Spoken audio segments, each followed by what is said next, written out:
দর্শক শ্রোতা মণ্ডলী, আপনারা দেখছেন বরাক সংবাদ। এই মুহূর্তের একটি সংবাদ নিয়ে আপনাদের সম্মুখে উপস্থিত আমি হয়রুল। আসিমগঞ্জ কানাইবাজার যুব সমাজের উদ্যোগে আয়োজিত নাগরিক যুব সংসদ বিশাল সভা মঙ্গলবার আসিমগঞ্জ গেইটে অনুষ্ঠিত হয়। মাস্টার মজিরুদ্দিনের পৌরোহিত্যে অনুষ্ঠিত সভায় বক্তব্য রাখতে গিয়ে সুপ্রিম কোর্টের আইনজীবী দাইয়ান হোসেন বলেন, 26-এর বিধানসভা নির্বাচনে দক্ষিণ করিমগঞ্জ সমষ্টি থেকে একজন উপযুক্ত ব্যক্তিকে নির্বাচিত করা একান্ত প্রয়োজন। সুদীর্ঘকাল ধরে তিনি রাজ্য ও কেন্দ্রীয় স্তরের সংগঠনের সঙ্গে দক্ষতার সহিত কাজ করে আসছেন। বিভিন্ন সময় বিভিন্ন ধরনের সাহায্য হাত বাড়িয়ে দিয়েছেন। কোনোদিনও তিনি কোনো দুর্নীতি করেননি, কোনো আমানত কিয়ানত করেননি। সবসময় সমাজের উন্নয়নের জন্য কাজ করতে তিনি বদ্ধপরিকর।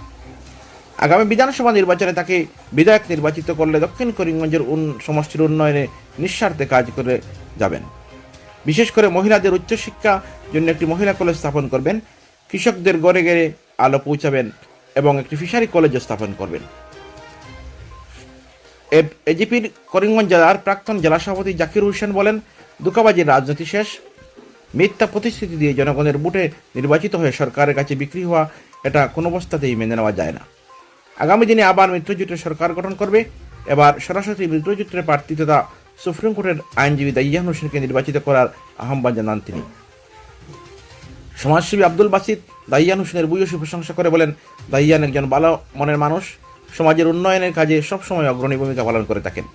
তিনি রাজনৈতিকভাবে পরিপক্ক এবং দক্ষতা সম্পন্ন মানুষ। আছে সেই মার্কেটে আগরের রেট অনেক কম, তার তুলনায় হুজাইতে অনেক বেশি, তার তুলনায় মুম্বাইতে অনেক বেশি।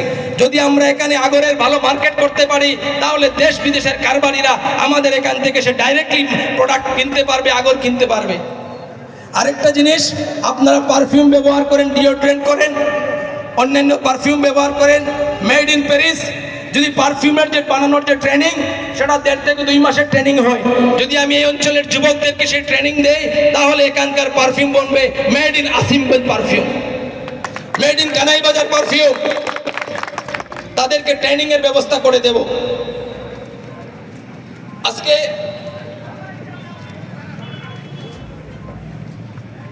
আজকে দেখেন, আপনাদের ছেলেরা দিল্লি, ব্যাঙ্গালোর, হায়দ্রাবাদে কাজ করতে যায়।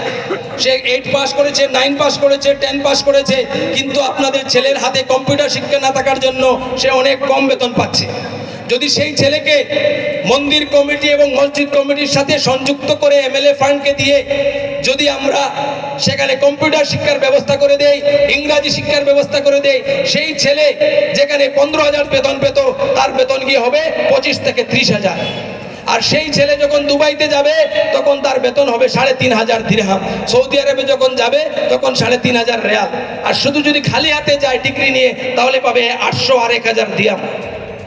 তাই আমাদের মন্দির কমিটি, মসজিদ কমিটিগুলোকে সংযুক্ত করে আমার স্বপ্ন রয়েছে যে এদের সাথে এমএলএ কোলাবোরেশন ফান্ড দেব।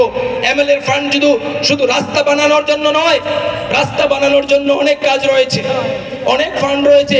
সেই ফান্ড দিয়ে আপনার রাস্তা বানাতে পারবেন। আজকে দক্ষিণ করিমগঞ্জের একটা বড় সমস্যা, আজকে দেখুন আমরা এখানে রাস্তায় সভা সমিতি করছি, এখানে ব্যবসায়ী ভাইদের অসুবিধা হচ্ছে। আমাদের কোনো ভালো অডিটোরিয়াম নেই। আমাদের 2টি ব্লকে আমরা 2টি ভালো অডিটোরিয়াম তৈরি করতে পারবো, যাতে বিভিন্ন ধরনের সামাজিক এবং সাংস্কৃতিক অনুষ্ঠান সেই অডিটোরিয়ামে হয়। আজকে আমি এই দক্ষিণ করিমগঞ্জের বিভিন্ন অঞ্চল আমি ঘোরাফেরা করছি, সেই জায়গায় রোড কানেক্টিভিটি অত্যন্ত খারাপ।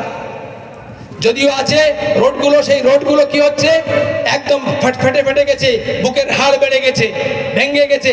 সেই রাস্তাগুলোকে ঠিক করতে হবে এবং প্রত্যেকটি গ্রামকে, প্রত্যেকটি রেভিনিউ ভিলেজকে মেইন রোডের সাথে পাকা রাস্তার ব্যবস্থা করে দেবো ইনশাআল্লাহ। আজকে যারা যুবক ভাইয়েরা খেলাধুলার জন্য সাধারণ ক্ষেতের জমির উপর নির্ভর করে, তাদেরকে প্রত্যেকটি খেলার